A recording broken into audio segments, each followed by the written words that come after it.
not abstract concepts. They are the very conditions that enable an equitable and inclusive multilateral trading system, one in which every member, regardless of size or level of development, has an equal voice and an equal stake. Our collective objective should not simply be to reform the WTO. It should be to renew and rebuild trust and confidence in multilateralism itself.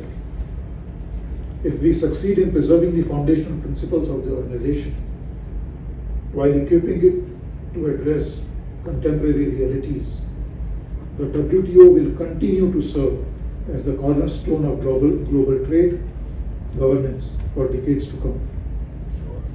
I once again thank RIS, especially the DG, Professor Chandan Sharma, for inviting me to this session and wish all success for a productive and fruitful engagement with an eminent set of panelists and discussants.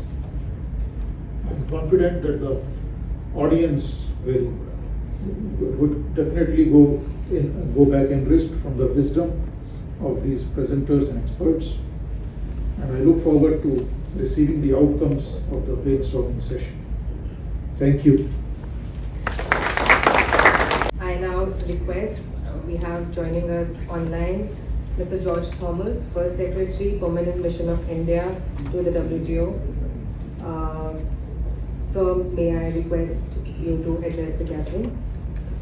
We have changed a bit plan because there is one meeting there in the EM to leave a bit early. So therefore, we have requested him to make his intervention now.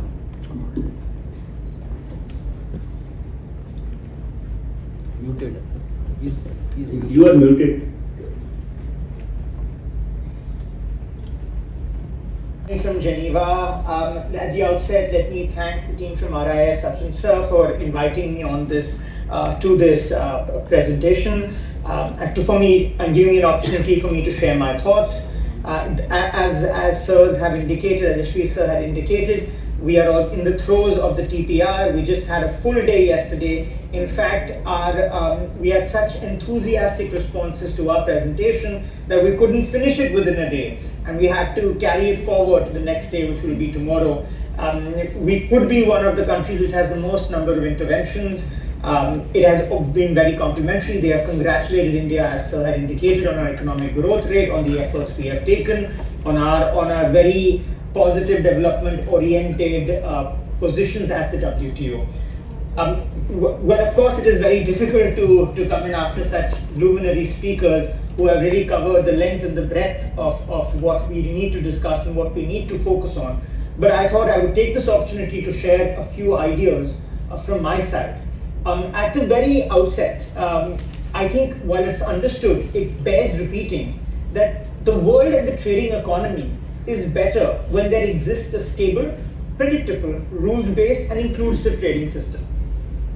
The WTO has supported this, so we have argued that the WTO should be at this core. Now, why do we say this? Because at the very first, it prevents and avoids power dynamics from influencing multilateral outcomes. Now, this is really relevant because this is what differentiates WTO from its Bretton Woods counterparts from almost all other international organizations.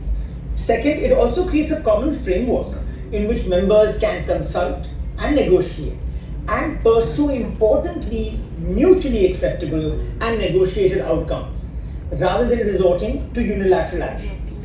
It also, as we know, creates a universal set of rules which allows for members or industries in different countries to engage with each other easily and with much more transparency. And when the principles of balance and equity, which are the hallmark of this organization, or which should be the hallmark of the organization, are considered, we have seen positive outcomes, be it the Bali Peace Clause, be it the Trade Facilitation Agreement, or the recent 2022 Fisheries Agreement, for which, as Yashvi sir had informed us, their CSR had submitted the instrument of acceptance 2 days ago to the DG. Now, yet at the same point of time, I would say that we have to take this with a bit of caution. Now, why do I say this? So in the very early days, we believe the WTO made a development promise. And that promise was not made once, it was made repeatedly. Whether we look at the Article 4 gap of 1994, where they recognized that there was a gap between rich and the poor nations and accepted the principle of less than full reciprocity. Over the years, I would say that this was almost permanently housed through the enabling clause of 1979. What, if I would borrow some legal jargon, I would even call it the basic structure. We saw this also in the Punta del Este Declaration, which began the negotiations towards the creation of the WTO.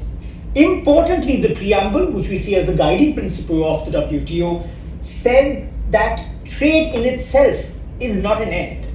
It is a tool or is aimed at raising the standard of living and ensuring to ensure that developing countries, especially the least developed among them, can secure a share in the growth of international trade commensurate with their economic development. We have also seen this in Article 36, which reiterates the principles and objectives of the WTO. I think this is really important because when certain voices state that the WTO does not have a developmental role, we would state that the negotiation history would not indicate so.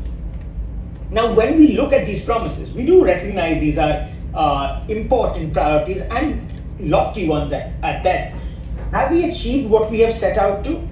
I would take this again with a hint of caution and look at the stats behind it. So if you look at the LDCs, in 2011, they had accounted for only about 1% of global exports today. In 2015, we made a commitment that by 2020, they should be doubled. That has not been the case. We see that the 1% is stagnated. When we look at Africa's share of the world merchandise exports, that has not decreased, that has not increased, but rather has decreased, and with some say have even stagnated. The promise for support for diversification and even structural reformation has not come to pass. While many of us would agree that on the contrary, there's continued dependence on raw materials or a few products only. Now, why is this the case? If we look at the developmental concept, the first is the principles of special and differentiated treatment. Now, this is a treaty-embedded right, which since for more than 25 years has been called to be made more precise, effective, and operational. This was stated in the Doha ministerial and in the recent ministerials as well. However, what we see is the clauses, or the S&DT clauses as we call them, continue to only remain best endeavor languages. And even when they impose certain requirements, we have found, or certain obligations of the development world, we feel that the implementation has continued to lag delivery. Now, it is a basic principle that there can be no more injustice than treating unequals equally. That only entrenches inequality rather than supports or facilitates greater involvement of developing and countries who need it in the global value chains. The second is the lack of policy space which we see being afforded to developing countries. Some would even argue that rather than more policy space, we have seen its steady erosion. Countries are now watching their manufacturers stagnate even before they have an opportunity to diversify or even ensure socio-economic growth for their own countries. Now again, coming to some stats, the manufacturing value add, if we compare sub-Saharan Africa with Europe, it's telling. So for Europe, for sub-Saharan Africa, it is only about $160. Then here too, there was a commitment to double the manufacturing share of LDCs in the GDP by 2030, but here too we have seen stagnation. This is why the Africa Group and many developing countries have, through successive submissions, called for recovery of policy space, even calling into question some of the existing agreements which exist. Now, this is further magnified by unequal distributions in gains, or where what we see right now is concentrated global value chains, These foundation principles would be, of course, the SNDTs, the consensus-based decision-making, most favored nation system, and national treatment. Now, as I'm sure we all agree, the consensus system is a very important tool for developing their countries, small and vulnerable economies, smaller representations here at the WTO. Guidance and support have been invaluable. Dr. Chari is a noted strategic affairs analyst, journalist, and a commentator on international relations, geopolitics, and strategic affairs. Dr. Chari, the floor is yours. Those kind words in inviting me. Dr. Professor Sachin Sharma, Ambassador Jain Das Gupta, Shri Ishwar Singh, Mr. George Thomas, who just gave us his account from Geneva, scholars, experts, and speakers for the next session, and my colleagues from the RIS. After listening to George from Geneva, I was reminded of a Sanskrit adage. It says, Yuddhasya katharamyam. Describing a war is much more easier and more attractive than actually fighting a war. So, George is in the war room and we are in a very cozy, air-conditioned atmosphere with the beautiful weather outside. So it's always sometimes very difficult to sum up, especially at a time when people like Professor Sachin Sharma and Professor Ishwar Singh, who are actually seized with the problem, are working on these issues. So quickly going through some of the issues, I would say that this whole idea of calling this kind of a session and the discussions that are going to follow comes at a very right time. We are seized of a very serious problems. If you see the questions that we are raising in this issue, of course, I am not saying that all these questions and all these issues are going to be very effectively dealt with in one session.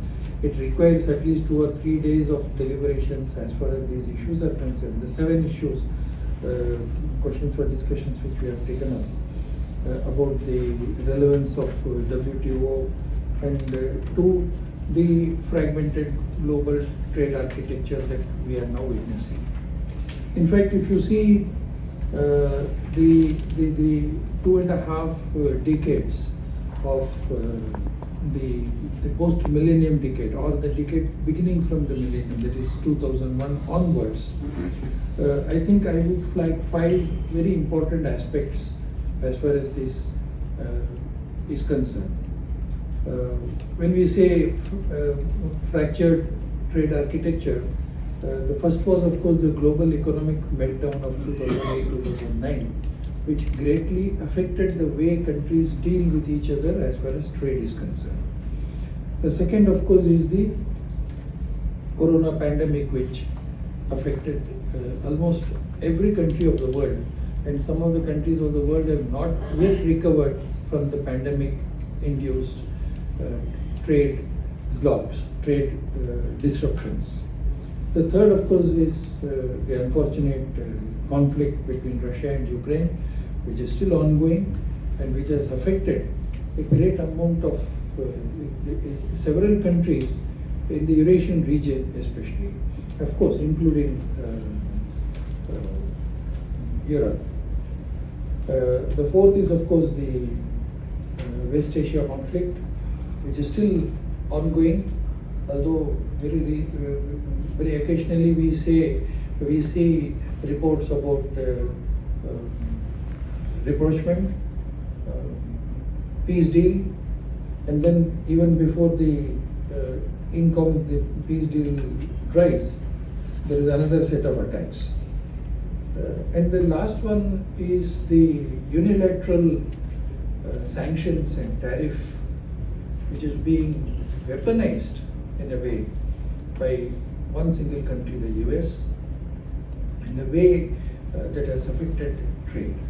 So why this happens, although all these are interventions, why this happens is because of the the total obliteration of the dividing line between geopolitics and geoeconomics. What we have seen in the last 5 or 6 decades, say beginning from the 1980s and the 1990s, especially after the disintegration of the former Soviet Union, what we have seen is there is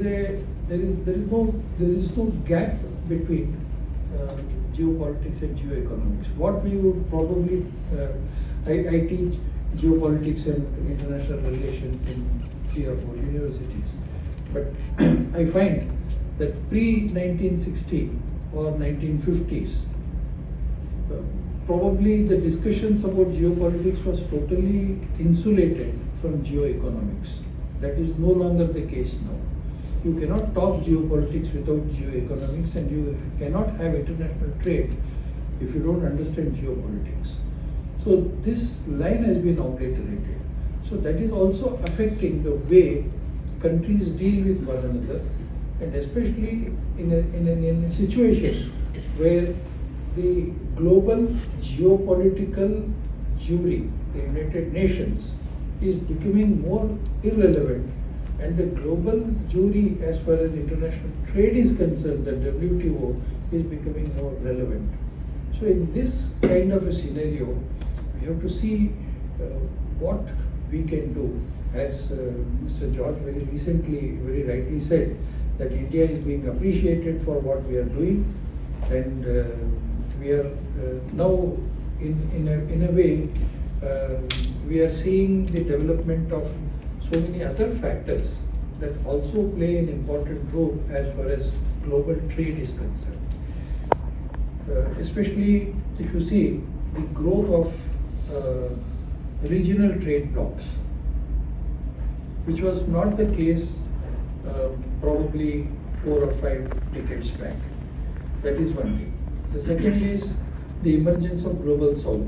Although the Global South has emerged as a very effective body, it is not yet an institution. It's not yet a structured institution.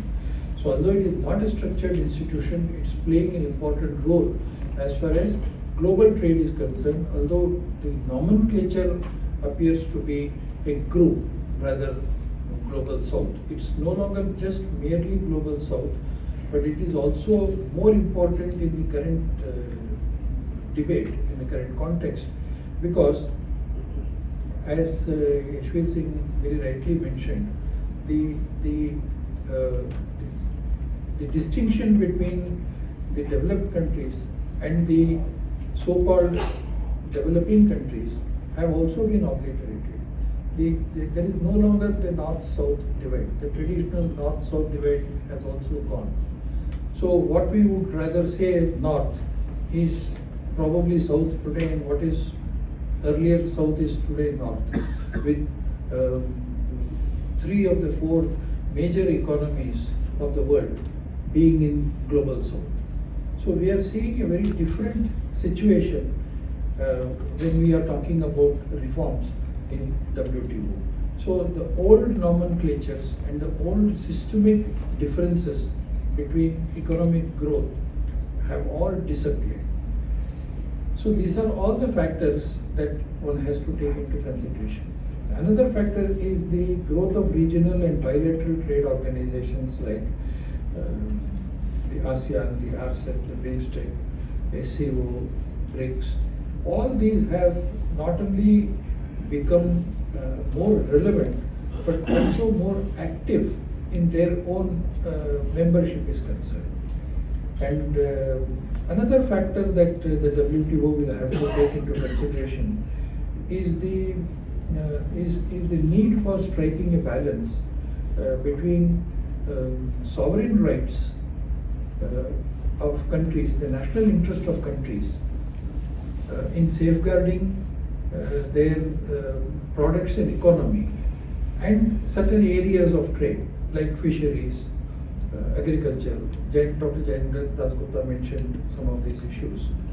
And I mean, quote unquote, what formerly we used to call protectionism, but it is no longer just protectionism, it is just the assertion of sovereign rights and the relevance of national interest. So if these things have to be balanced with a global equality based trade architecture, where the capabilities of countries will be recognized, but at the same time, the responsibility towards global trade will also be recognized and provide a level playing field. So how to do this? This is a very important issue that the WTO is now going to face as far as the future is concerned. So that is where I think what Mr. George mentioned is becoming more important. He mentioned about the importance of evidence-based research. And here, if I would say, this is exactly what the RIS is doing. Very recently, we published what we call this World Trade Development Report 2026, which has 13 chapters. Of course, we don't consider 13 very unlucky. We could have made it 14 or 12 also, but 13 is important. And one of the chapter, of course, speaks about the role of WTO agriculture negotiations, and it also something about fisheries and industrial policy. So if you see, the RIS has been in the forefront of this kind of evidence-based research on number of issues. If you see the verticals, some of the verticals that we can talk about, the most recent one and the most important one where we are concentrating a lot nowadays, our DG speaks about is almost every day we are on threshold of something new or the other, is of course the Dakshin, that is the South-South cooperation. ASEAN we have been working on for a very long time, in fact, on the sidelines of ASEAN we have prepared a number of reports. We have what we call the Center for Maritime Economy and Connectivity. Shipping becomes the most important element as far as trade is concerned, and which is more affected now because of the West Asia conflict. But nevertheless, shipping continues to be an important part of global trade since long. It's not that it is something very new. So we work along with the Ministry of Shipping on policy formulation as far as this particular issue is concerned. We have what we call the Forum for Indian Development Cooperation, and the Blue Economy Forum, which is also contributing to a very large extent as far as trade is concerned. We have what we call the Forum for Indian Traditional Medicine. The Ayush Ministry is partnering with us on this, and we prepare very important policy documents for that. We have also the BRICS Civil Society Forum. More importantly, along with BRICS, we are also working on IPSA, India, Brazil, South Africa, and we have a lot of developmental programs and cooperative programs for IPSA. And some time back we have been working on BIMSTEC, and we are also working on Asia-Africa Growth Corridor. So these are some of the issues where verticals where the RIS is working. We are creating policy documents for the government. We are creating policy documents for all our negotiators on different forums in the world. So it's a huge, huge work. And in all these activities, issues, events like the one that we have organized today play a very important role, where experts come and speak on all these topics and give us a lead as to what the policy should be. Of course, it's a great honor that the next session which will follow will have a lot of experts speaking on this. And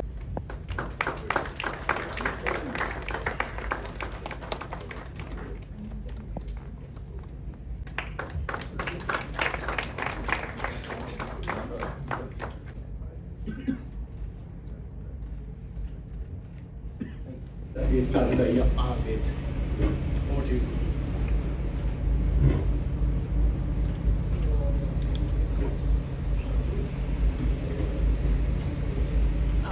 I wrote good morning, but it's already good afternoon, so I'm going to start there. Fellow panelists, RISDG, and those assembled in the audience. I want to begin by thanking Sachin for inviting me and to the RIS staff for their help throughout. I would also like to thank Abhijit for involving me in today's event. This was his idea to get me to start thinking about this. It is an honor to speak in the present company, and I'm more than a bit daunted to provide the context to this brainstorming session on the future of the WTO, given the erudite and knowledgeable group of people in this room. Scholars of political science and international relations make very little claim about their ability to talk about the future with any level of accuracy. So what I will do in the next few minutes is to discuss more of the past and see how the past can tell us something about the future. And in that context, I'll talk a little bit about how the WTO has emerged and evolved. As one can imagine, such an effort is bound to produce a sweeping set of comments that neither produce nuance or details. However, I hope it will be valuable in identifying the conditions under which certain sets of norms are set and revised. While trade is very much about economic activity and gains and losses, it is equally about politics, and I believe that it is important to keep the importance of politics, power, and the need for cooperation in mind when thinking about these negotiations. The WTO's predecessor organization, the GATT, was set up in the context of pre-World War II trade politics, post-war devastation, and a combination of US domestic politics, because that prevented the ITO from coming into existence, and the ideational source of this idea of the US setting up a liberal international order. That was the context, and the pre-war trade politics had a lot to do with something that we should remind ourselves. This was the condition that tariff escalations was a big part of it, competitive devaluations were a big part of it, and so we are, in a certain sense, back to the future. The US's emergence as the hegemonic state and its enormous power, it allowed it to design what scholars now call, have subsequently called the liberal international order, based on the creation of multilateral institutions. The ideational foundation comes from a concept in international relations called neoliberal institutionalism, which takes international political issues such as trade liberalization, financial stability as global public goods, and suggests that rule-based institutions will bring predictability and accountability, and thus increase the possibility of successful cooperation among states.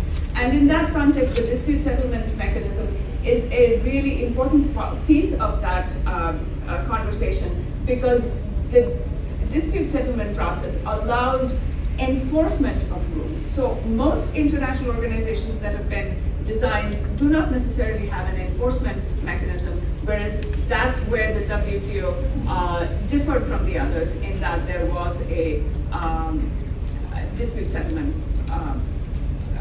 mechanism.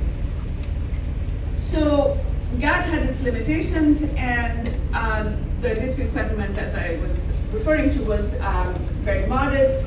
Tariff negotiations reached limits because the tariff negotiations were on manufactured goods and involved largely developed countries of the time, and a lot of other issues, including non-tariff barriers, needed attention, and new issues needed to be negotiated. And so that led to the Uruguay Round's creation of the World Trade Organization, the expansion of areas of negotiation into the new areas that I mentioned before.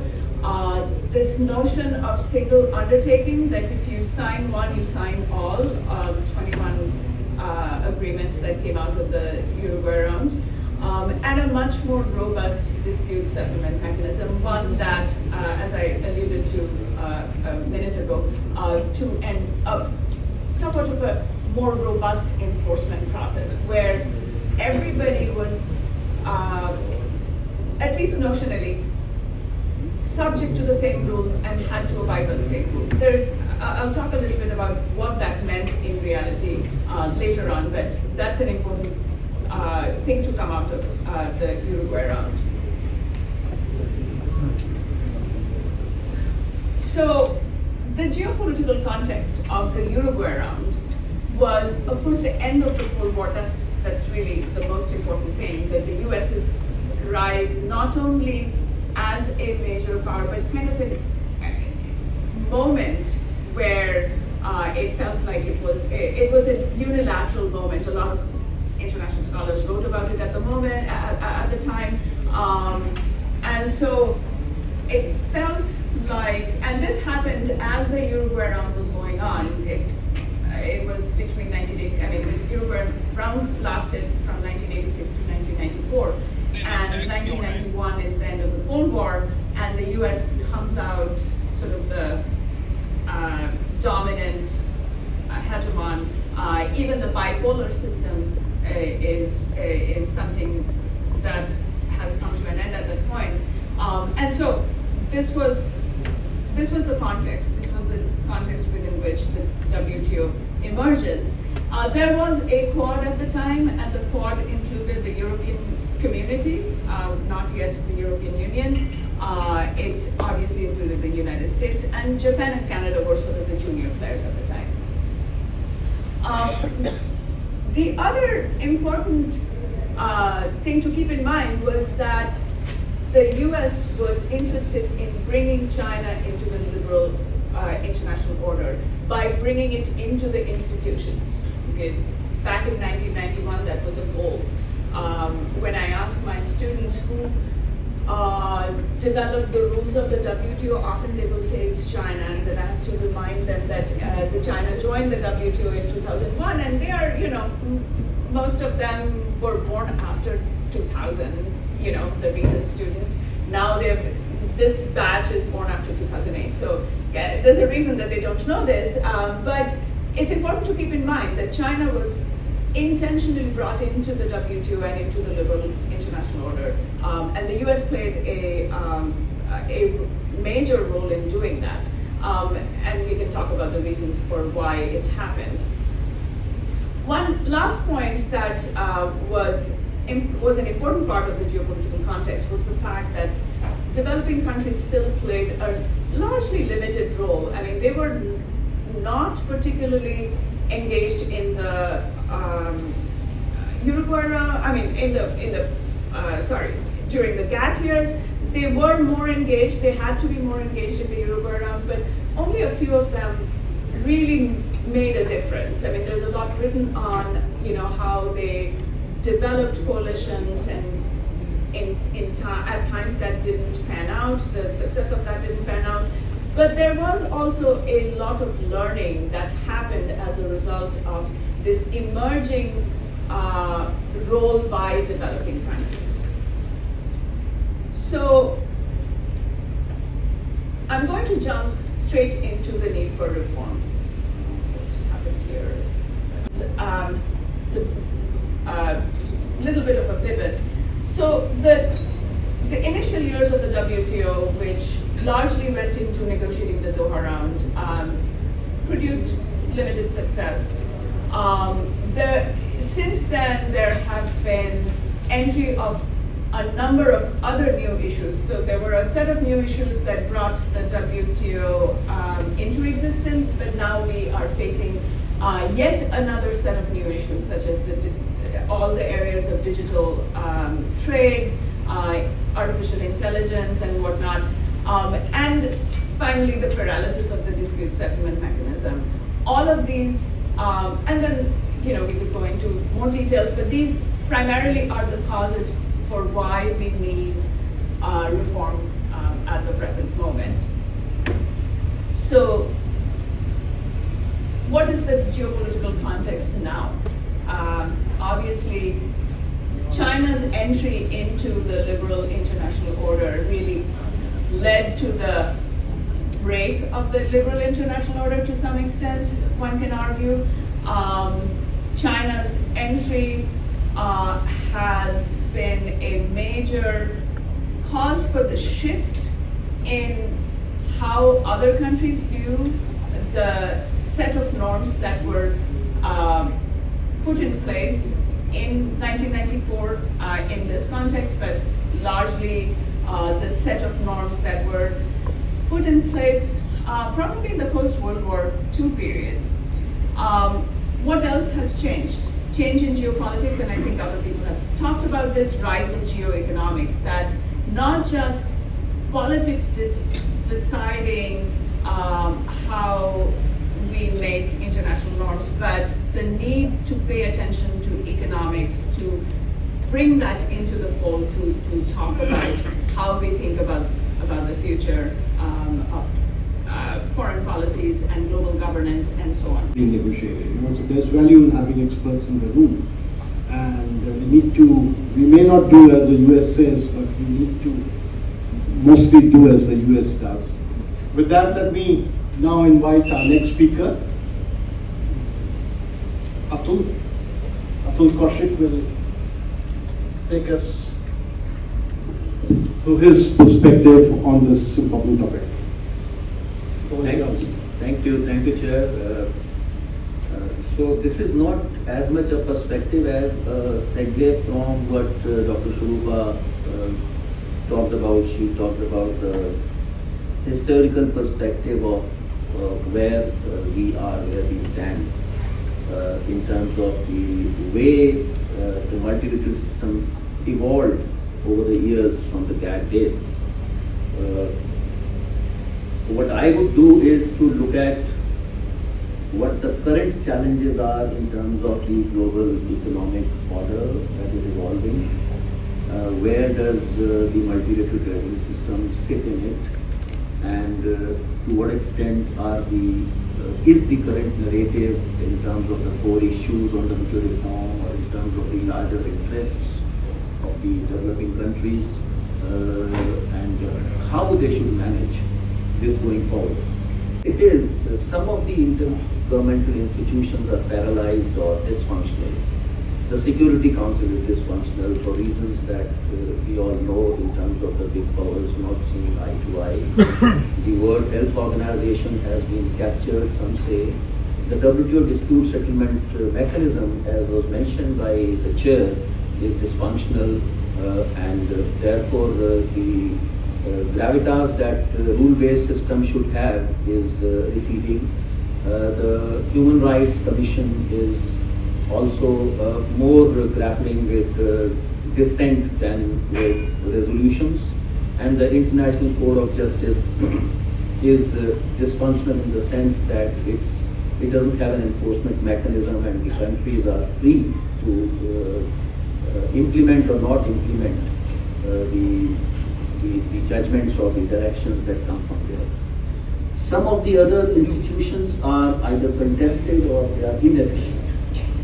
So IMF, World Bank during the Washington Consensus days may have been very legitimate ways to progress in terms of international economic order. They are no longer there. World Trade Organization we've been listening since the morning and will continue to listen throughout this day, is also contested. It is inefficient, it is not reforming enough.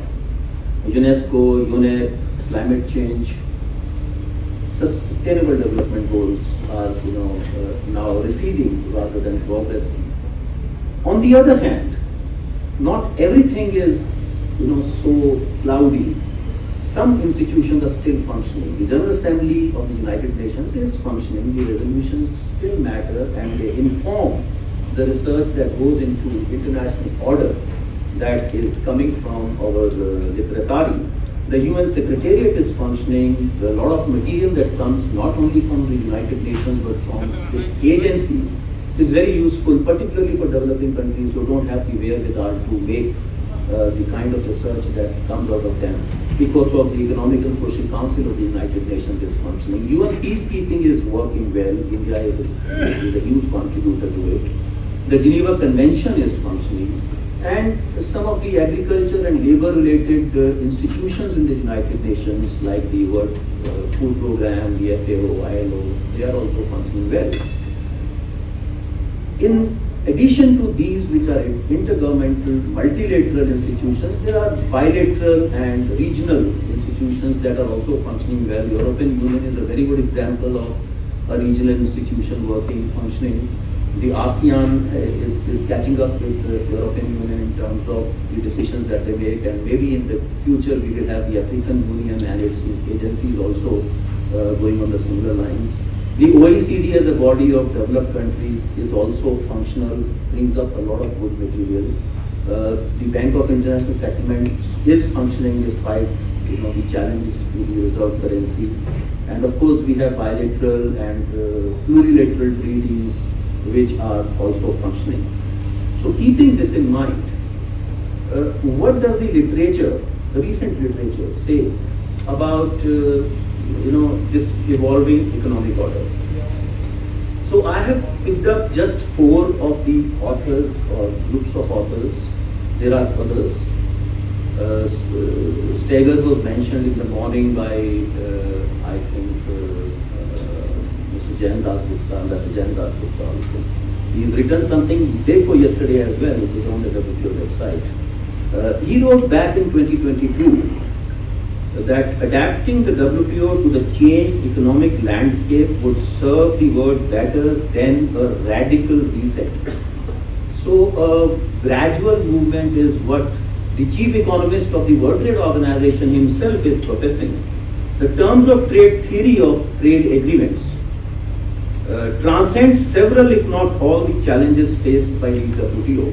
So the theoretical underpinning of international trade and the efficiency of international trade that comes from the times of Adam Smith and then later David Ricardo is also something that he believes withstands the challenges of the time.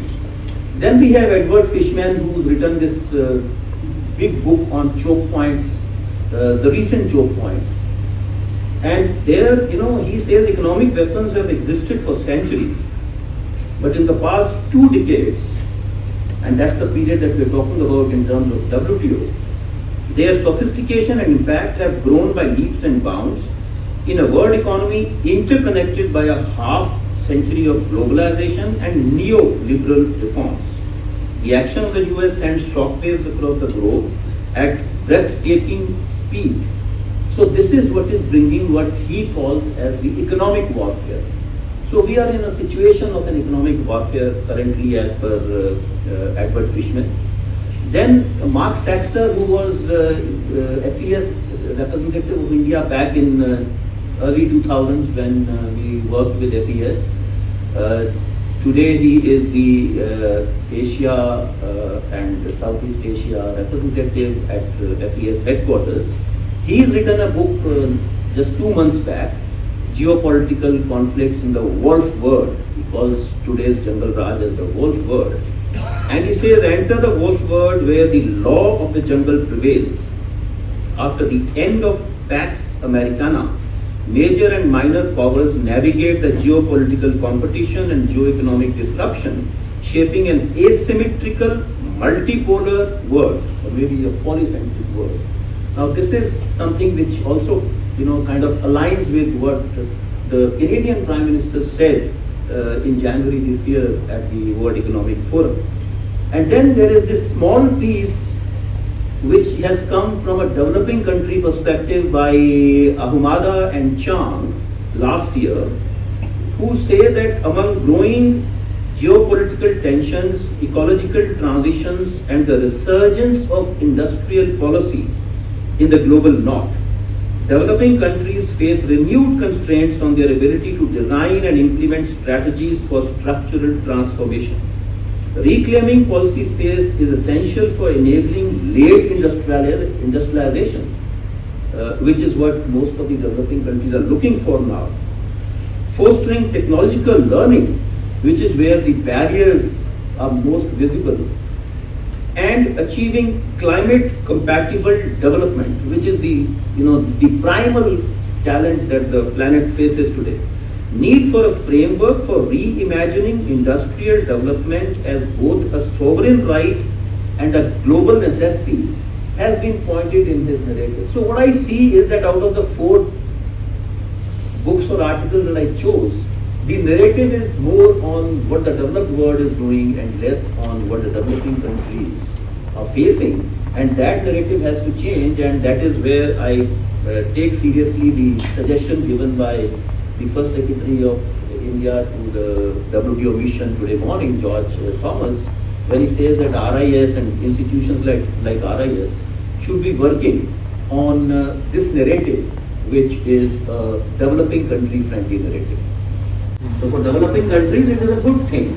And secondly, that participants want to avoid marginalization of smaller economies, fragmentation of the WTO, because that is what it will lead to. And finally, if you have any plurilaterals, they should be an exception, not the rule. So let me not go into the 4 issues that are being discussed in the 4 pillars. They have already been talked about by everyone else. We will talk about this by getting our opinions from our discussants. The only point that I want to make is that the guardrails that we need to have for plurilaterals are something that needs to be focused on by the developing countries in order to retain the core or the center of the WTO. Because without a fully functional dispute settlement system, enforceability comes into question and might prevail over right. Therefore, if you make changes currently which are not enforceable, then you are getting into a jungle raj. So I'll stop it. Thank you. So, first and foremost, what on earth is reform by doing? Any discussion at the WTO on reform, this phrase reform by doing is very frequently bandied about. Now, it's increasingly being used to suggest that, well, we cannot have big bang changes, let's look at incremental changes. So that is how reform by doing was first, in a way, introduced into the reform discussions. Subsequently, reform by doing was also suggested in the context of improving the functioning of various committees at the WTO. I've put on slide extracts from what the General Council Chair said in June 2023 while reporting on the WTO reform retreat, whereby she did mention measures to improve the functioning of General Council through reform by doing, and there she talked of how to make the agenda more effective, and a whole lot of other things.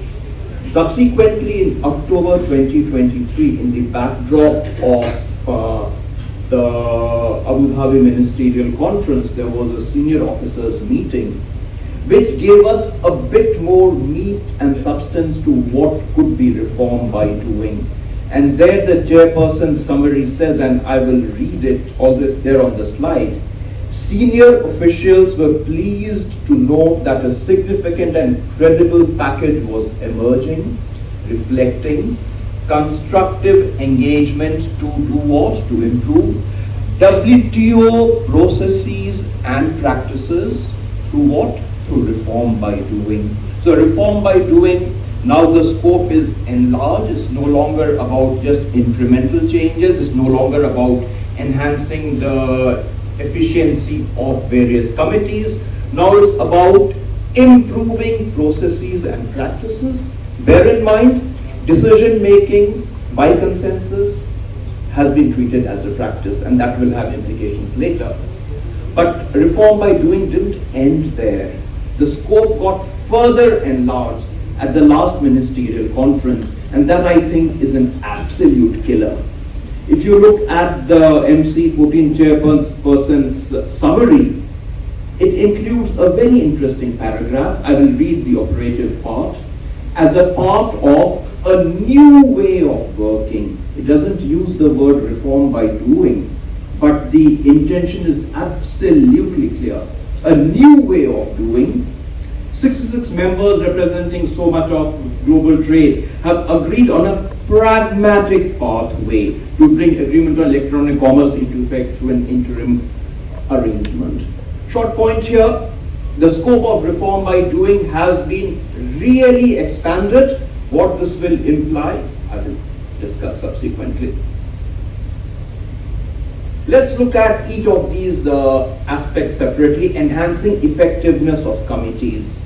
Now, many proposals, particularly by the developed countries, including a proposal by India, talks of making agenda setting of various meetings, how to prioritize new items on the agenda. Now, what these proposals in a nutshell say is, those items will be prioritized on the agenda where a new submission has been made, or there is something additional to an existing submission.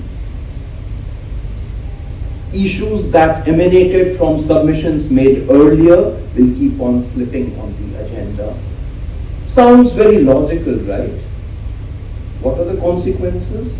Most developing countries, including India, are absolutely challenged in making negotiating submissions. If you look at the past 2-3 years, I can't recall India having made any negotiating submission on WTO reform, maybe at most 1 or 2. So the possibility of developing countries' issues getting prioritized on the agenda, yes, first time they make a negotiating submission, it is on the agenda. But when the next meeting comes, very unlikely that the developing country would have made another submission. So their initial submission will start slipping down the agenda. And whose issues will get priority? Those who make new submissions or additions to previous submissions. This is likely to skew the negotiating process or discussions in committees against the interests of most developing countries. So that is one peril of this reform by doing, supposedly for enhancing effectiveness of various committees. Reform by doing, let's look at the negotiating process. Now, Atul mentioned about the 4 facilitators plus a super facilitator to guide the discussions on WTO reform. Now, the origin of this facilitator-led process in the past 5-7 years goes back to something called the Molina process under PSU reform. And the way the facilitator-led process works is, facilitator starts holding small group meetings. The basis on which countries are decided is unknown. Facilitator reports to the larger group. There is no attribution of who said what. Complete opacity, considerable opacity in the negotiating process. That will have implications for trade-offs and overall balance in outcomes.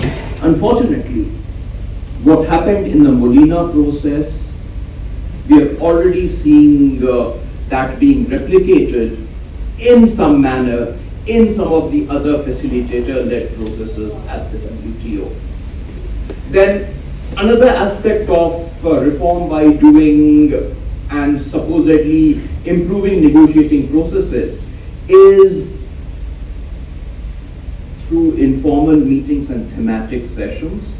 WTO has, over the past 3-4 years, started a tradition of having thematic sessions, whereby on certain important negotiating issues, a retreat is held or a thematic session is held. The agenda is decided, the speakers are decided by the WTO Secretariat. Very little participation of the membership. Where this process will end is very clear.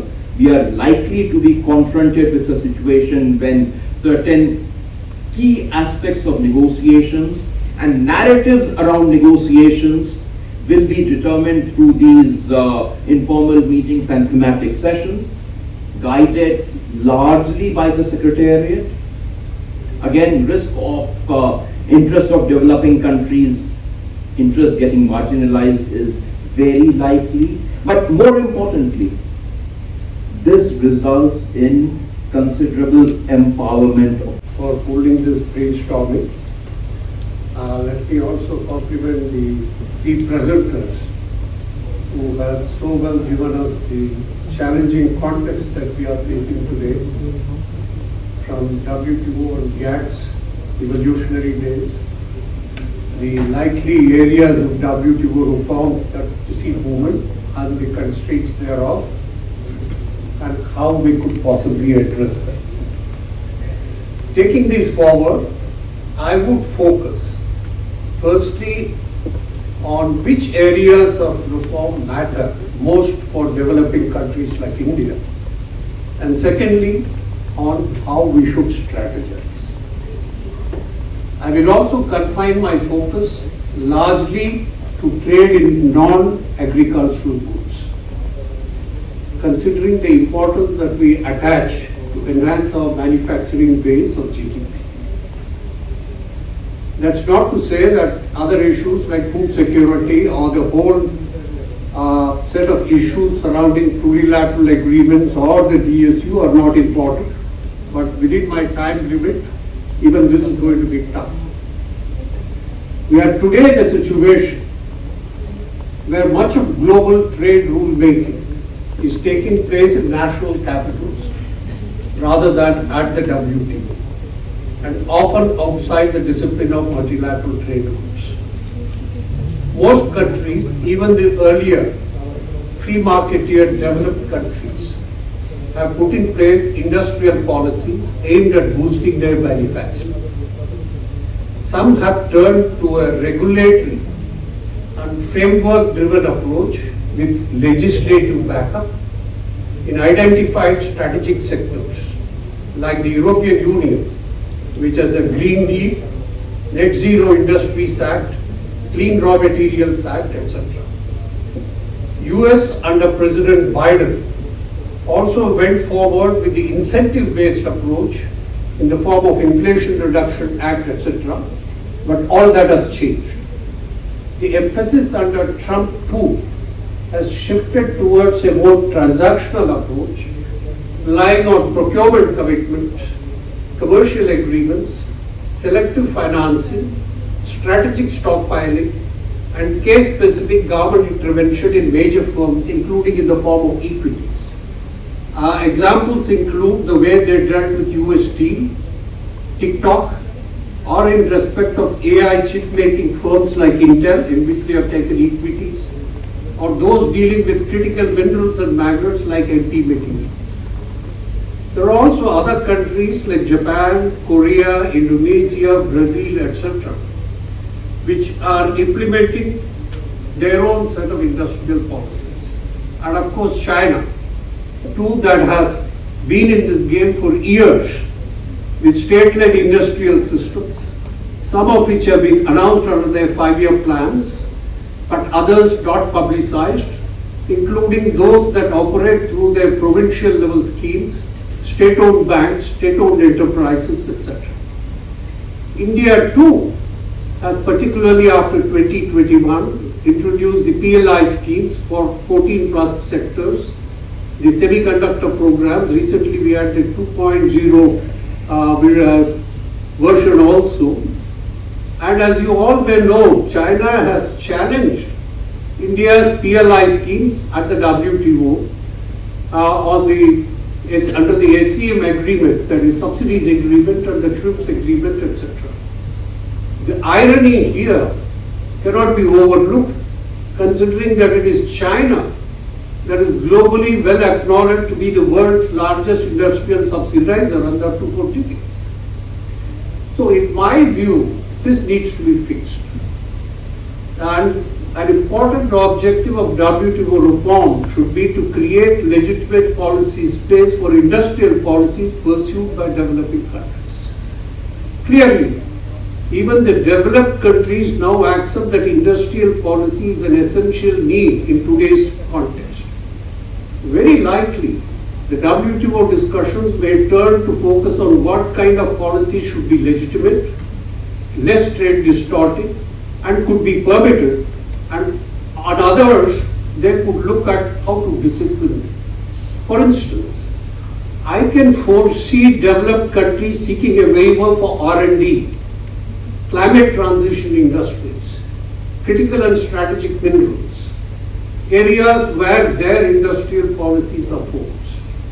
It's also quite possible that they might draw inspiration from the WTO Agreement on Agriculture type model of differentiation into green and amber boxes, with the latter being those that can be challenged if they cause an adverse effect.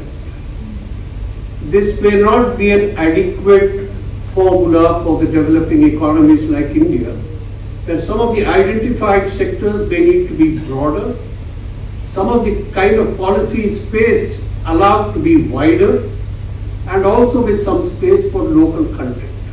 This should certainly be one area of brainstorming and its follow-up. The second area where countries are already taking action without adequate regard to WTO rules is on economic security grounds. Global overcapacity is often cited a concern.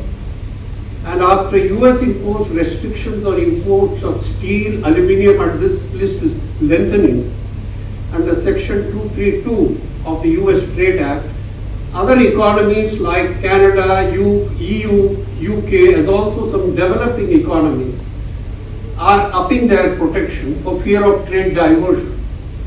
Clearly, the limited scope available under the existing WTO permitted trade defense measures are found to be inadequate and time consuming in respect of dealing with such overcapacities. No doubt there are definitional problems itself about what constitutes overcapacity.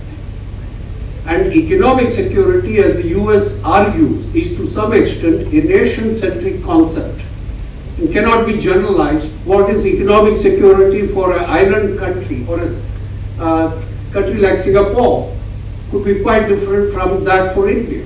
Large economies like ours also have their peculiarities in terms of the necessity of ensuring a certain level of domestic manufacturing, even if they may not be the most competitive.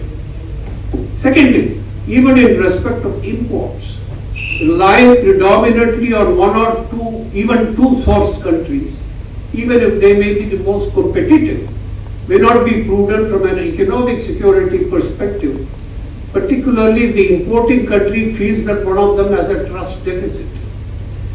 Some discussion in EU circles, and I am only saying these are informal discussions, have also talked about a rule of three, meaning at least 3 suppliers for external sourcing of critical or strategic items. And in EU's CRMA, that is Critical Raw Materials Act, it put 65% as a cap for single country sourcing. The question is, how should WTO rulemaking evolve in order to provide for some degree of institutional diversification and protection against chronic overcapacities? A third area of regulatory framework, particularly in relation to climate transition. Here we may need to try and see if there can be an alignment between each country's commitment in the Paris Agreement and their trade policy, rather than unilateral moves like CBAM of the EU. Likewise, there has to be a recognition that there can be multiple paths towards decarbonization, and no country should frame rules in a manner that its own model is the best and supreme. There are also arguments that countries such as India should no longer seek special and differential treatment in the WTO. In my view, such calls are premature. We have to continue arguing that withdrawing these flexibilities from India at its current stage of development would be grossly unfair, when many other developing countries, including some much larger economies, enjoyed them at a comparable stages or even at significantly higher levels of per capita income. Yet another area in trade policy that has grown rather unruly is of export controls and sanctions. export controls were no doubt invoked mainly for certain narrow range of dual-use technologies of products, and these were mostly mandated by internationally agreed instruments. These are now getting wider and deeper with unilateral and also selective application. Beyond the Western countries, China has also come into this game in a big way with very little transparency. There are also some export controls that countries legitimately use, I feel, to ensure local value addition. Indonesia's nickel measures is an example, and several African countries have also taken recently certain measures. The European Union is also coming up with taxes on export of steel and other metal scrap to ensure a more circular economy. This is a 180-degree turn from EU's earlier firm opposition to restrictions on exports in the form of taxes or quotas. And they insisted on this in several of their FTAs. India too has at times restricted exports of certain items when there were perceived shortages of those items, or we wanted certain industries like leather to ensure value addition at home. Is there some disciplining that can be done while keeping open some development phase for value addition or domestic needs, but which ensures that it is not used for geopolitical leveraging gains? Now, in each of these 4 or 5 areas I've talked about, further research studies need to be undertaken with objectivity and rigor. There are also economic questions, and this is very, very important, and lest it be seen as one of arguing for protection. There should be economic questions that should be handled regarding trade-offs between economic security and maintaining competitiveness, and these should be necessarily addressed, but also keeping in view the present geopolitical reality. They should come out with possible options that is in line with also the interests of India and other developing countries. This is where strategizing gets important. The amount of work involved in all this is huge. And I feel a collaborative approach among Indian think tanks, depending on each one's area of expertise. And I must say that this is what we did 25 years ago while dealing with the Doha round when the Singapore issues came up. We distributed the issues, the 4 issues, to different think tanks from the ministry. And they came up with issue papers which we used to circulate in the WTO and got wider support from developing countries. Such studies would need to carefully look at different measures taken by different countries, and they have taken that, and see if some common approaches could emerge.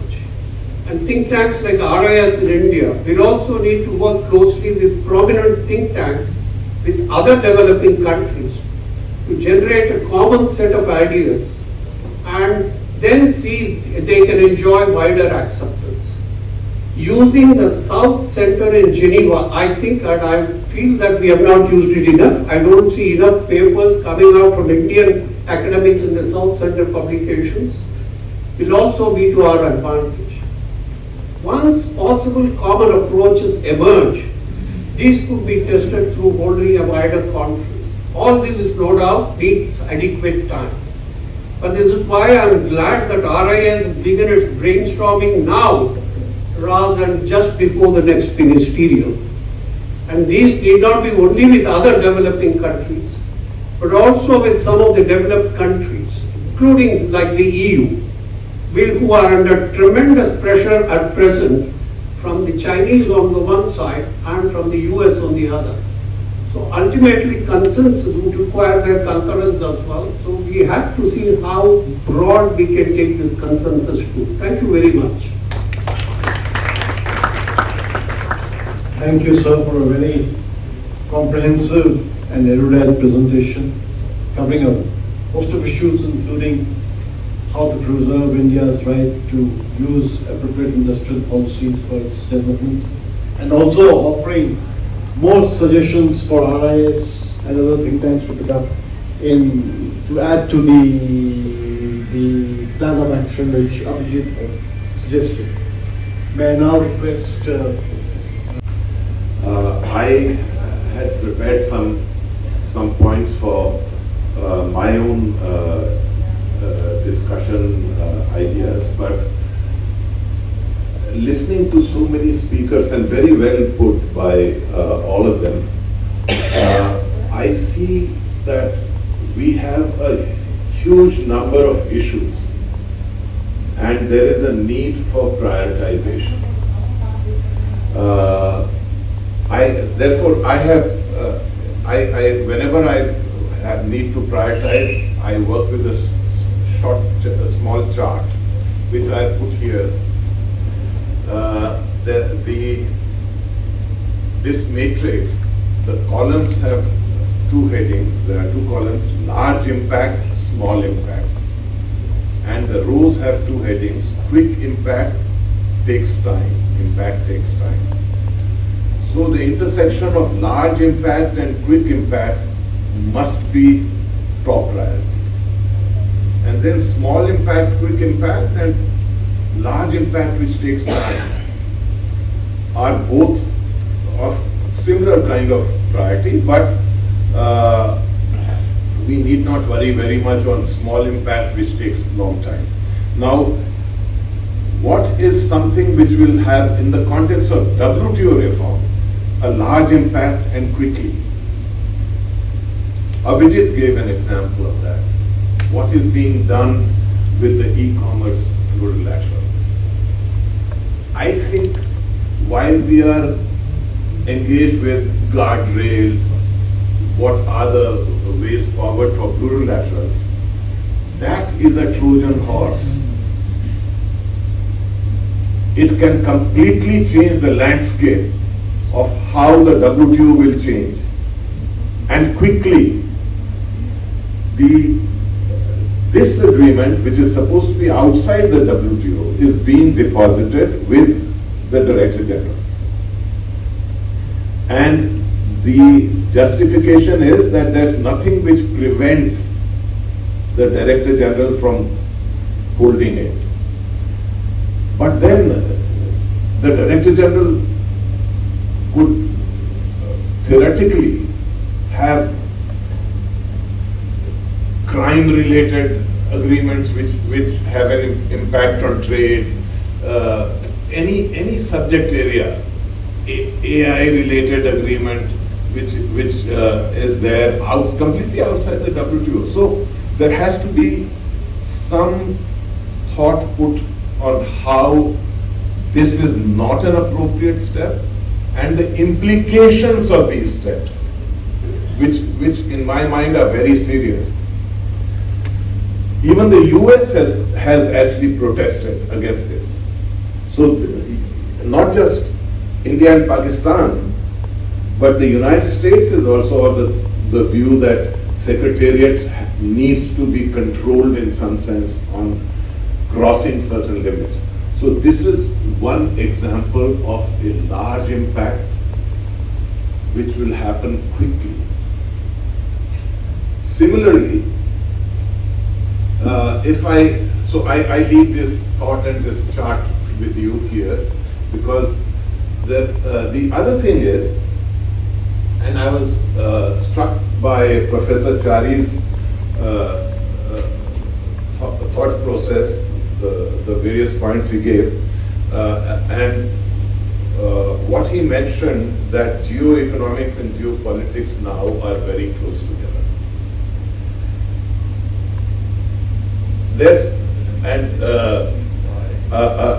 Atul, he came out with examples of 4 different writings. All of them do not necessarily talk about how WTO reform is likely to reach a conclusion. There's one writing by Aditya Mattu and 2 authors, how they show that because perspectives have changed today, geopolitics, geoeconomics becoming overlapping in a big way. You cannot have, excuse me, sorry. you cannot have a conclusion similar to previous times. So basically what they show is that the concern that here is a geopolitical entity which will adversely impact my geoeconomics is likely to lead to principles being different from the kind of principles we have had in the previous world. Today, US, China, and EU all want MFN to be changed. So, what we need to do is, they want it changed, but to the extent there is that pressure, the thought process needs to be, whatever you are changing should respect the basic principles under which the multilateral system was created. And these principles have been identified by the speakers in the first session. So you have MFN, consensus, development, fairness, inclusion, equity. To the extent you want to change MFN, and all big three want to change MFN. MFN is one criteria where if you want to change it under the Marrakesh Agreement, every member must agree. It's the only criteria where consensus is an explicit, all-inclusive consensus. So if you have to move from 100%, is it valid that you move to 75%? 80%, 90%? In my perspective, if you are moving from 100, the maximum movement, at least in the short run, should not be more than 95%, in the sense a small movement. Not, so you move from consensus, but don't make it meaningless, because the WTO as it exists requires every member to agree to that movement. So similarly, if you are looking at plurilaterals, those plurilaterals which provide MFN to non-members may have a different way of thresholds than those which do not provide MFN to non-members. There, the criteria must be stricter. Second, the one place where plurilaterals in WTO are placed is Annex 4. Once you get an agreement in Annex 4, they have the flexibility to change it in any way possible, including impacting the rights and obligations of non-members. Therefore,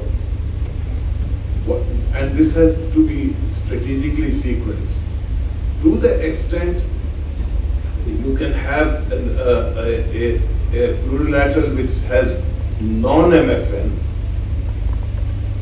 it needs stricter conditions, and the same condition should apply to any change in the agreement once it is in Annex 4. So you have to have a perspective not only of today, but of the future. How will this have an impact on the future? Like I talked about the Trojan horse of e-commerce agreement. Once you are not focusing on limiting those kind of initiatives, the impact in the next 5 years, you don't need to discuss plurilaterals. You will have a club of clubs in WTO in any case. Second, I think we have to be careful when we talk about North, South, etc. Because is China South?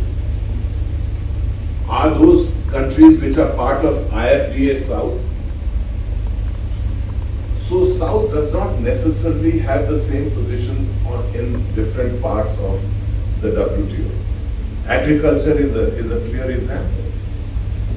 What we have to see is what is the systemic strength of this multilateral system?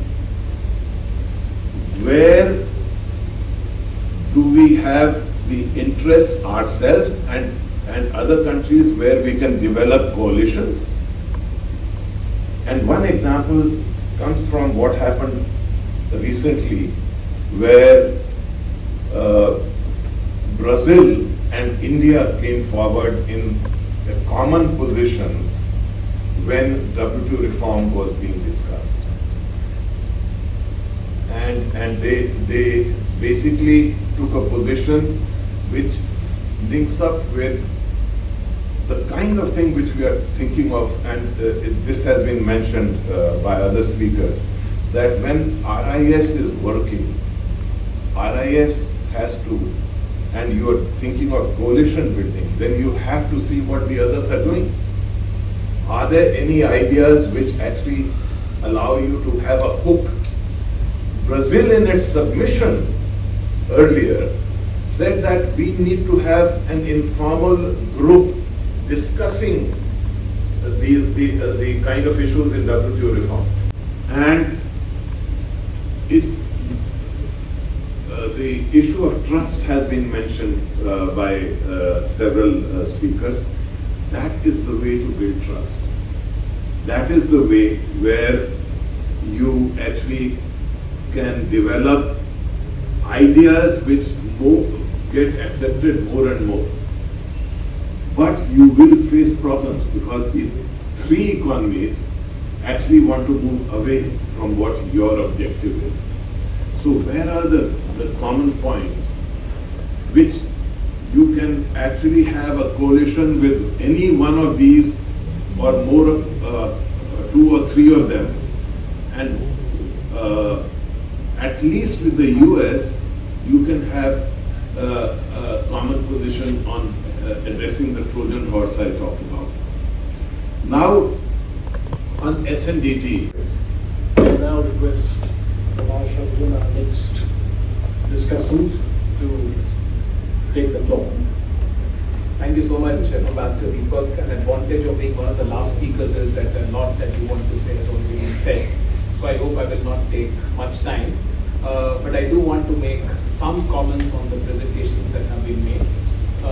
To start with, I completely agree with Dr. Sachin Sharma that India should be like that good student who studies throughout the year rather than simply studying before the exam. So I think keeping that larger spirit in mind, this meeting that you have organized is very timely. Some reflections on the presentations that have been made specifically by Abhijit, Professor Gupta, and of course Mr. Kaushik. I would like to reiterate the point that has already been made about this new business of interim agreement, or what Abhijit mentioned as reform by doing. I think this is a dangerous business. I think it's important legally to be correct, and I think I would compliment India for making a submission on this, formal submission on this at the WTO, in terms of pointing out the legal and institutional weaknesses of using this interim agreement route to bring in new agreements or to bring in new rules within the ambit of the WTO. So if you look at Article 14 specifically, Article 14 clauses 3 and clause 4, they very categorically say that what can be deposited with the WTO's Director General is either a multilateral trade agreement or a plurilateral trade agreement. The agreement on e-commerce is neither a multilateral nor a plurilateral agreement. So its status is contested. At best, it's you can call it an international treaty, although it has still not been ratified, but it is still very much outside the WTO system. So therefore, how can it be brought within the WTO system is obviously problematic. The argument, that since there is nothing in the text which stops the DG from accepting such an agreement, is a weak argument, as Dr. Harshvardhan Singh rightly pointed out. Again, if you look at Article 6.4, specifically, which India has mentioned in its submission, it very categorically says that any agreement or any direction which is given by an external authority cannot be accepted by the WTO DG and the WTO Secretariat. and this agreement, since it has not been accepted by the WTO system, is certainly would fall in this external authority category. The other point that I want to quickly reflect upon, what Abhijit mentioned about the opacity in the negotiation process, especially the facilitator-led process of negotiations, and the most remarkable quality of non-attribution. As a student of international law, whenever we study any treaty, we always look at the preparatory work behind the treaty. What was the negotiating history behind the treaty? And when we study the negotiating history, we always figure out which country said what on a key provision, right? That helps us to discern what was the intention of the parties behind the treaty. Now, when you do not have attribution, when you don't know which country said what, how will you find out what was the negotiating history? And this is not just a footnote. This is actually a very important tool for treaty interpretation in the Vienna Convention on Law of Treaties, which says that the preparatory work of the treaty can be taken into account to interpret the treaty. Now, when you have a non-attribution requirement of the kind that we see in the facilitator-led process, then it obviously raises a large number of conceptual questions. The other point about the interim agreement system, again, let's assume a situation that tomorrow the US, and this sort of ties to Abhijit's point about security exceptions being non-justiciable or self-judging. Let's imagine a situation that tomorrow US convinces around 30 countries in the WTO that we need to come up with an agreement which declares that Article 21 invocation should be entirely self-judging, something that US has been championing. And let us assume that the interim agreement route that has been followed for the agreement of e-commerce is used to bring that within the WTO system as well. How will the WTO panel look at something like this? If you look at the interpretation of the WTO, there have been 4 WTO panels that have looked at Article 21, and all of them have categorically rejected the American argument that Article 21 is entirely self-judging. They have said that while deference can be given to the state on certain matters, it does not make the entire article self-judging. So again, this opens up a possibility of a potential abuse. The other question that I have for everyone, and I would like Abhijit or anyone maybe to reflect on this, and this is specific to Article 29.2 of the e-commerce agreement.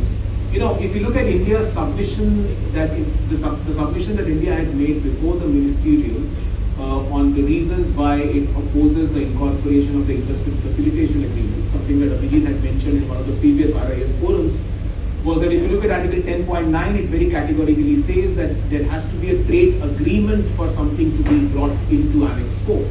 And the investment facilitation agreement is not an agreement in the sense in which the word agreement is defined in the VCLT. There is some sort of sort of different ways to look at that proposition.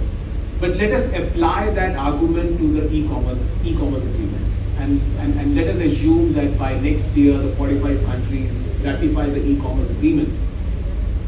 Will then India be okay if that is incorporated under Article 10.9? I mean, at least as far as that point is concerned, will we still make the argument that this is not an agreement, or do we need to revisit that argument that we have made in context of investment facilitation?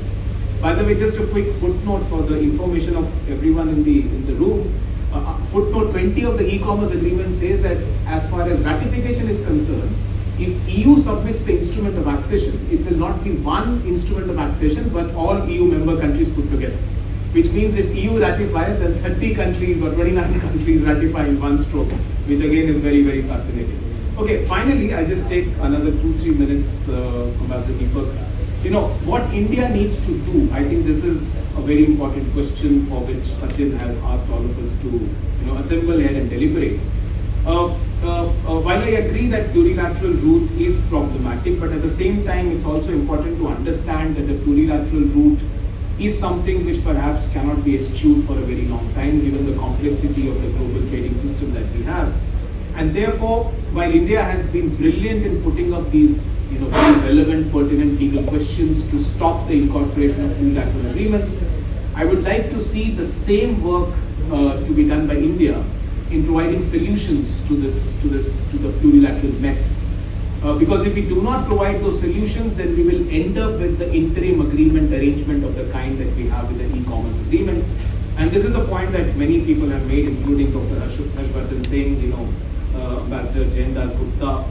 I would like to say that India needs to submit a paper, and to the best of my knowledge, India hasn't done this, on the disciplines or rules on plurilaterals. At the Cameroon Ministerial, India did not oppose investment facilitation agreement only on the ground of it being an investment facilitation agreement. It also said that we need disciplines on plurilaterals. So then why not propose what should be the disciplines on those plurilaterals? Of course, the threshold criteria, the 2/3 one that Argentina has proposed might be problematic. Then what should be the right threshold? Open MFN, whether it should contain an open MFN. It should be an open and inclusive plurilateral, which means any country which is not a member of the plurilateral today should be able to join it at a later date. So I think this would help us to retain the spirit of multilateralism and also open it up for potential. Chair, it's an honor to be discussing about this important issue with distinguished panelists that I have looked up to for the longest time. So bear with me, distinguished panelists, if as I make my intervention, if I take up more time. So as in the inaugural session, Yashvi sir and Mr. George have mentioned that the WTO has undoubtedly achieved formal legal equality. Every member enjoys the same legal personality and participates as an equal sovereign. Yet the enduring question has been whether this equality has translated into substantive fairness in for opportunities and policy space. So we've had discussions during the entire morning, and one of the key takeaway for me would be that, and what we have been witnessing over the past few years is the erosion of trust. And as DGRIS and other speakers have mentioned about the 4 work streams that have emerged after the MC14, the foundational issues, decision making, development, and the level playing field. While all of them, each of them addresses several different elements, how I see it is as they ask one foundational question, that how do we restore fairness and legitimacy to the multilateral trading system? I would like to focus on the level playing field issue. For me, I believe it's a cross-cutting issue across the 4 work streams. And one of the interesting aspect that I believe is that each and every member uses the same vocabulary to describe the challenges, be it fairness, balance, inclusiveness, legitimacy, and the need for reform. But each of them attaches different meanings to these concepts. For in terms of level playing field, for some members, a level playing field means strengthening the WTO rules to address the contemporary sources of distortion, such as industrial subsidies, overcapacity, transparency, and economic security. The UK in its recent proposal post MC14 on level playing field has mentioned that it doesn't consider agriculture within these purview of discussions. On the other hand, for many members, including developing countries, fairness begins somewhere else. It means addressing historical asymmetries embedded in existing rules, preserving development policy space, and delivering on the unfinished development commitments. So the question before us is how to reform the WTO, as well as in what conception of fairness should guide that reform. I would like to take agriculture as a test case to contextualize this entire broader question of fairness and how the reform should proceed going forward. So agriculture, in my view, is a clearest illustration of these competing understandings of fairness. The issue is simply not about agriculture subsidies. It is much more. It is a bigger debate of the policy space. We all must be knowing about how during the agreement on agriculture negotiations, several members who were providing high levels of subsidies during a certain period of 86 and 88 ended up getting flexibilities known as AMS entitlements. Now, nearly 95% of these AMS entitlements are with 7 developed countries, and if I have to, and these transform to millions of dollars of subsidies that these countries can provide to support their agriculture sector and their farmers. So why does that matter? It isn't just about this figure.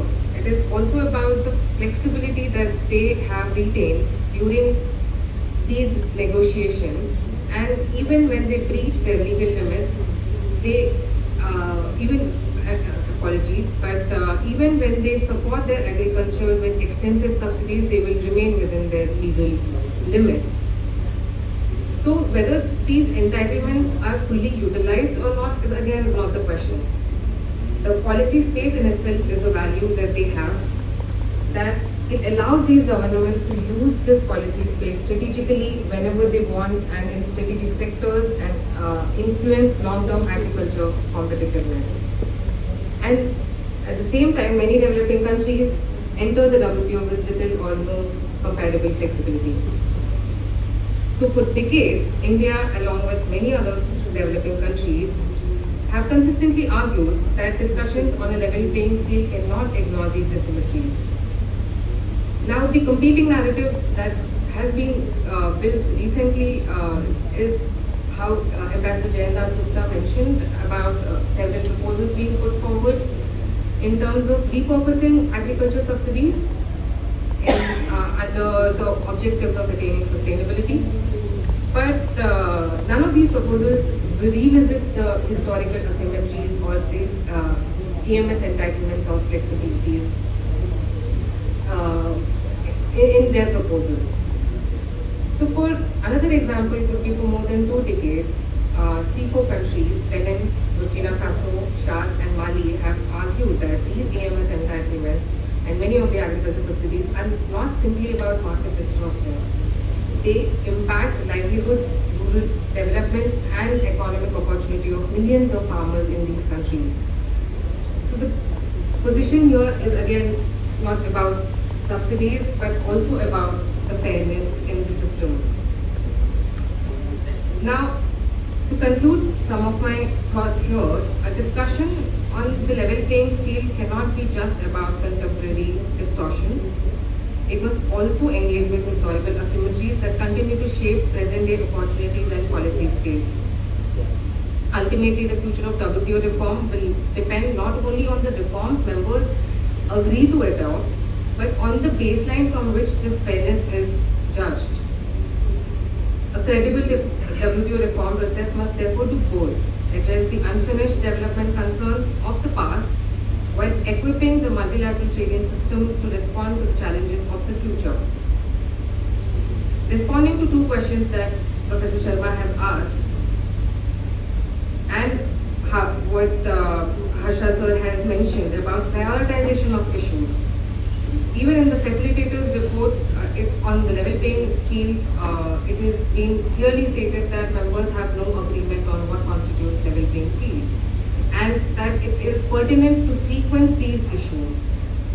So I believe it is an important time for the Global South to advance, or India per se, advance a more comprehensive understanding of fairness, one that recognizes the needs to address historical asymmetries while preserving legitimate policy space for food security, structural transformation and sustainable development.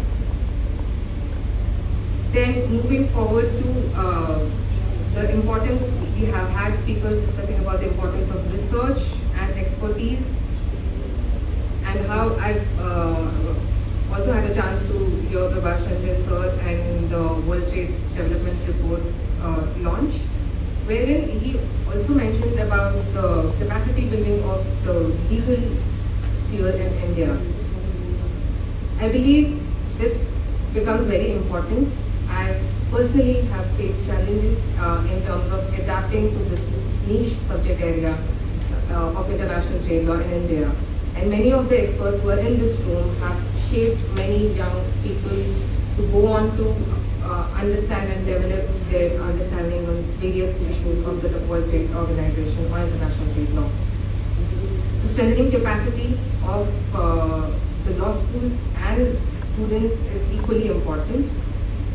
And moreover, coming back to the think tanks, evidence-based policy research becomes extremely important to defend the positions of the developing countries and also to build narratives and take these narratives to other platforms. So to conclude my thoughts, the future of the WTO will depend not only on the reforms we adopt, but on the baseline from which we judge fairness. Where we choose to start the clock will shape the legitimacy of the system itself.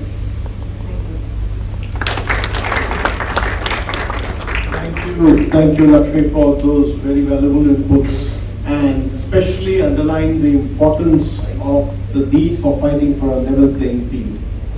You know, we need not be defensive about the fact that nothing can be more unequal than the equal treatment of unequals. We have to keep that in mind. We are at almost 1:50 p.m., running late by an hour, and that is number one, because I have been out of touch. But one thing that has not changed, and that is the point, that is the theme I would like to talk about. 25 years ago also, we were very defensive when I was in this mode. And today also I only hear a lot of defensive arguments.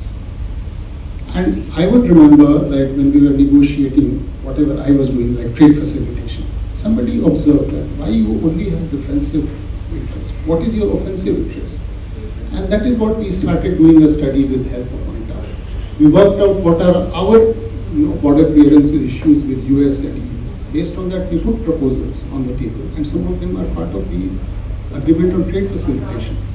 So here, and that's where I liked Dr. Harshvardhan Singh saying, we just don't oppose, we must give solution. If we don't like MFN to be diluted, but it has to be, then what is our bottom line? Whether it should be 95 or 96.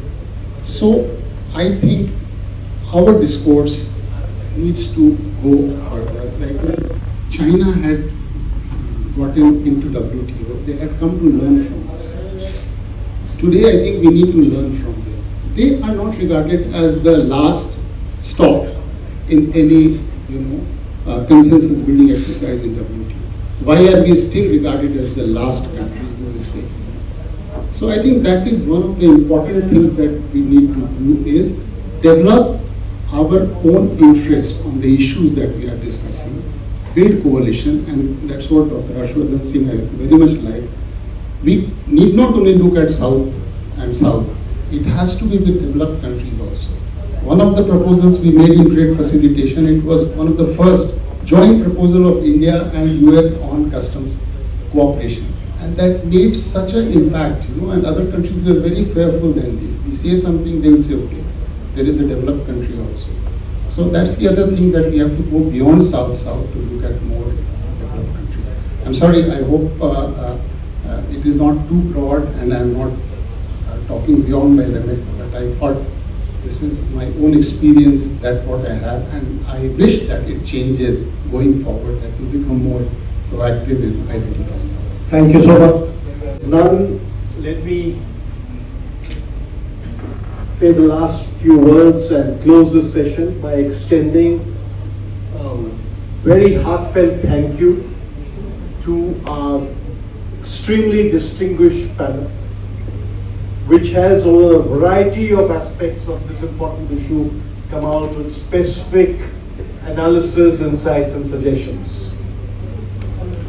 I would also like to congratulate RIS for this very timely event that you have organized and the talent that you have gathered to come out with the best possible suggestions.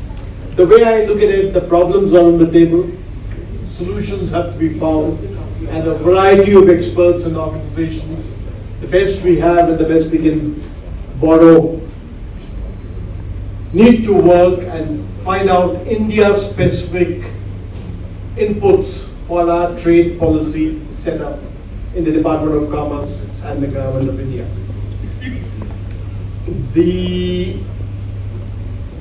the trade, the WTO reform agenda is something which is there, which has certain promises, a great deal of problems, and we need to get our act together so that it ultimately turns out into an animal, this WTO reform, which we can live with and hopefully work with. Thank you all. Thank you to a very patient audience. And